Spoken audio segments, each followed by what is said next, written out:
আওয়ামী লীগ হচ্ছে একটা dead chapter. তো এটা আসলে আর মেইন স্ট্রিমিং হবে না, যাতে করে হিস্ট্রিটাকে আরও ওয়েপেনাইজ না করা যায়, ট্রু সিনারিওটা যেন আসে। পলিটিশিয়ানরা আসলে তাদের যে একটা কর্তৃত্ব, এটা কিন্তু মানে মোর দ্যান দ্য স্টেট। আমি ভাবতেছিলাম যে আসলে আমাদের রাজনীতিবিদদের আসলে কোনো বৃহত্তর কল্যাণ সমিতি নাই।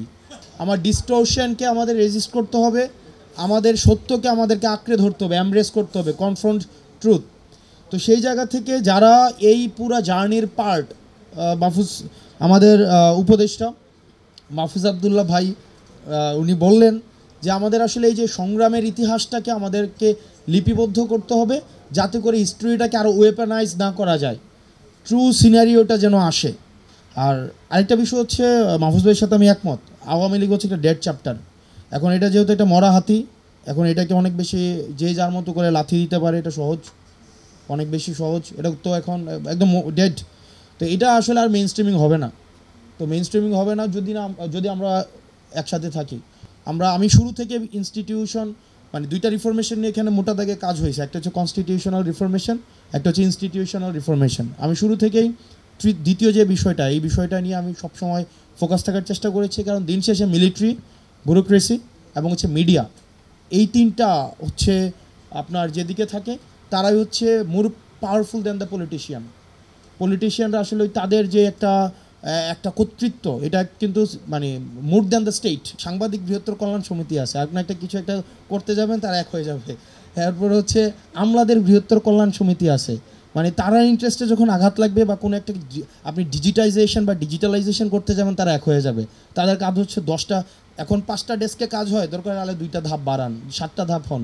তাদের হচ্ছে ওই যে কমিউনাল ইন্টারেস্টে ব্যুরোক্রেসি। কিন্তু আমাদের এইটাকে যদি আমরা সংস্কার করতে না পারি, যে গভর্নমেন্টই আসুক চরম অজনপ্রিয় হবে। ইভেন যে গভর্নমেন্টই আসুক চরম অজনপ্রিয় হবে। আমি ভাবতেছিলাম যে আসলে আমাদের রাজনীতিবিদদের আসলে কোনো বৃহত্তর কল্যাণ সমিতি নাই, তার কল্যাণ। আমার মনে হয় যে এটা বৃহত্তর রাজনীতিবিদ কল্যাণ পরিষদ দরকার। এটা সব ধরনের রাজনীতিবিদ থাকবে, তো সব ধরনের রাজনীতিবিদ থাকবে সেখানে, কারণ দিন শেষে আমাদের ইন্টারেস্টটা কিন্তু সার্ভ হয় না, আমাদের ইন্টারেস্টটা আটকাই যায়। দেখেন আপনি দিন শেষে যেই ডিসিশনই নেন না কেন, দিন শেষে আটকাই যায় হচ্ছে আপনার ইয়াতে সচিবালয়ে, সেক্রেটারিয়েটে। একটা উদাহরণ, সেক্রেটারিয়েটে কিছু আমি খুব ঝাড়ছিলাম গত কিছুদিন আগে, 3-4 দিন আগে, এবং আমি এটা আসলে খুবের বহিঃপ্রকাশ, মেটাফরি করতে বুঝাইছিলাম যে আপনার ওই যে মাইলস্টোনে যে দুঃখজনক ঘটনাটা ঘটেছে, এটা যদি আমাদের সেক্রেটারিয়েটে ঘটতো তাহলে এটা ভালো হতো, কারণ কিছু আউটকাম হইতো। তো এখানে কারণ হয়েছে কি, দেখেন সেক্রেটারিয়েট থেকে আগারগা পর্যন্ত দূরত্ব কতটুকু, ধরেন 20 মিনিটস যদি ট্রাফিক না থাকে। ওইখান থেকে একটা ফাইল আসতে 4.5 মাস লাগছে।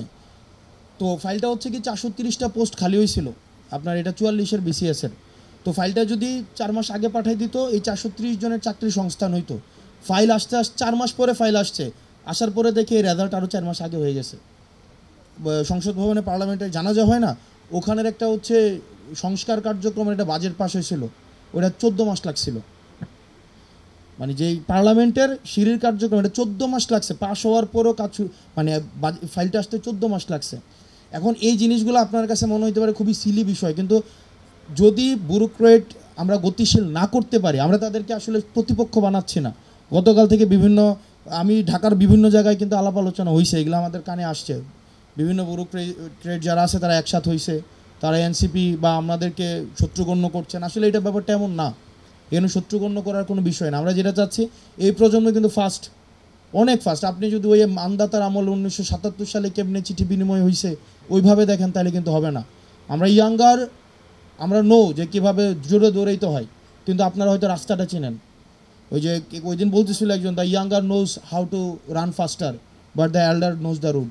আপনারা রাস্তাটা চিনেন, এটা আমরা জানি, কিন্তু আমরা কিন্তু জোরে দৌড়াইতে পারি। এখন আপনি যদি আমাদের সাথে তাল না মিলাইতে পারেন, এটা কিন্তু পরবর্তীতে যে একটা ক্ষোভ তৈরি হচ্ছে, এটার কিন্তু বহিঃপ্রকাশ খুব শীঘ্রই ঘটবে, এবং সেটা এই ব্যুরোক্রেট আমলাদের উপরে।